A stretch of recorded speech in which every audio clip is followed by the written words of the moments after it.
pajak minyak kemasan sudah dihapus, tetapi untuk curah kita tentukan di 14.000 dan ini akan disubsidi oleh dana BPDB PKS. Saya juga ingin mengklirkan ya kepada teman-teman media, kita pemerintah tidak pernah mengalah apalagi kalah dengan mafia. Saya akan pastikan mereka ditangkap dan calon tersangkanya akan diumumkan pada hari Senin, baik itu yang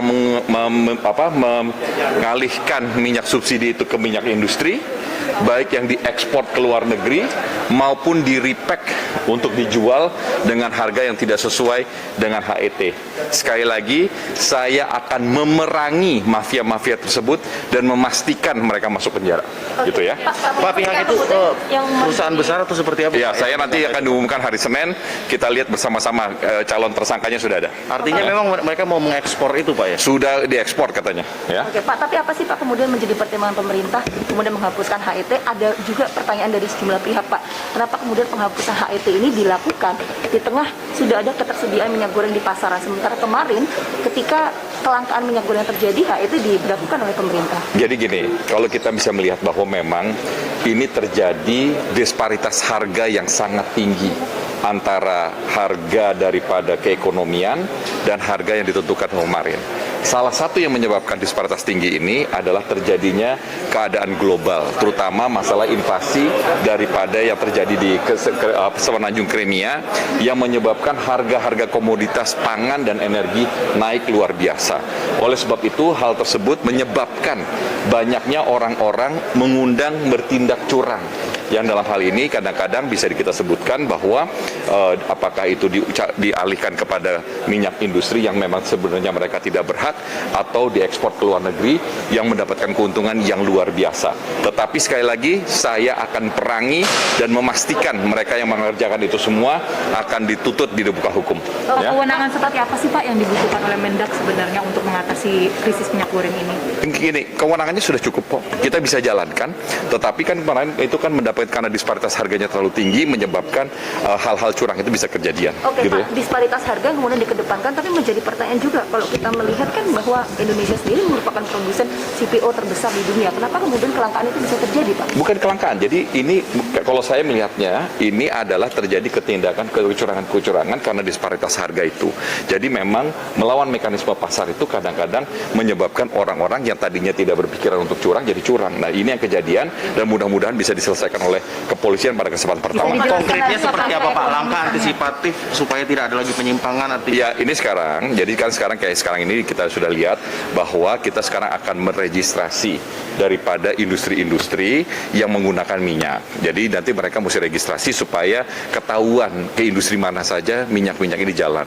Yang minyak-minyak ini tidak berhak, kita akan ketahui pada nanti akan diatur oleh Kementerian Perindustrian. Dan setelah itu distribusinya kita akan jaga bersama-sama, memastikan tidak ada lagi penyelewengan. Ya? Jadi kapan harga keekonomisan itu bisa tercapai, Pak? Kenapa? Harga keekonomisan itu bisa tercapai untuk yang tidak ada HET ini? Ya kalau tidak HET udah kejadian di lapangan. Di berapa Pak harganya? Ya kita lihat nanti, kan ini sekarang mereka kan dijual di 23.000, tetapi karena jumlahnya banyak, nanti pasti akan turun juga gitu ya. Oke. Pak, tapi kalau misalnya... Nah, itu di Medan itu Bapak dan Ibu mendapatkan 25 juta liter. Rakyat Medan menurut BPS jumlahnya 2,5 juta orang. Jadi satu orang itu menurut hitungan adanya 10 liter. Saya pergi ke kota Medan, saya pergi ke pasar, saya pergi ke supermarket, tidak ada minyak goreng. Jadi Pak Ketua, ada 3 daerah yang mirip seperti ini, yaitu 1 Surabaya, Jawa Timur, yang jumlahnya distribusinya mencapai 91 juta. Di Jakarta yang totalnya adalah 85 juta dengan 11 juta rakyat, dan di Sumatera Utara yang semestinya berlimpah. Jadi spekulasi kita, deduksi kami adalah ini ada orang-orang yang mengambil kesempatan di dalam kesempitan. Dan ini 3 kota ini apa yang common denominator-nya adalah 1 industri ada di sana, yang kedua ada pelabuhan, Jadi Bapak dan Ibu, kalau ini pelabuhannya keluar dari pelabuhan rakyat, satu tongkang bisa 1.000 ton atau 1 juta liter, dikali 7.000, 8.000 rupiah, ini uangnya 8 sampai 9 miliar rupiah. Bapak pimpinan, Bapak dan Ibu yang saya hormati, Kementerian Perdagangan tidak bisa melawan penyimpangan tersebut. Jadi Bapak dan Ibu, ini saya ambil, begitu kita bicara dengan Satgas Pangan pertama kali, yang dipunyai oleh Kementerian Perdagangan pasalnya ada 2, yaitu Undang-Undang pasal,